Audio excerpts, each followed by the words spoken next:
Dieu est le plus grand metteur en scène.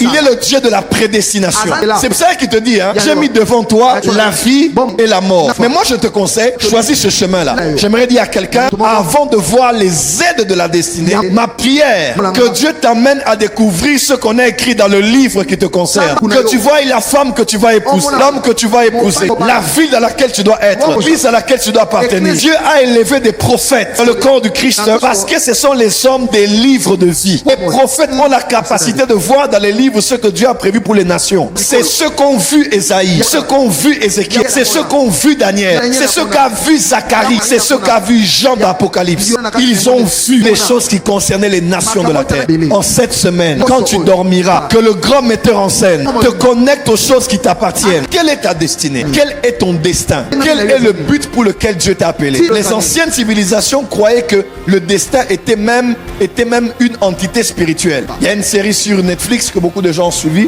Les réalités sont personnifiées par des individus. Le destin était considéré comme une entité, comme une divinité. Il y avait un livre dans lequel on avait écrit des choses. Il y a des choses qui étaient des fatalités. Il y a des choses aussi qui pouvaient changer l'attitude des hommes. Dieu a déjà tracé, mais tout ne se fera pas seulement parce qu'il a tracé, mais ça se fera parce que tu as découvert ce chemin et parce que tu y es entré.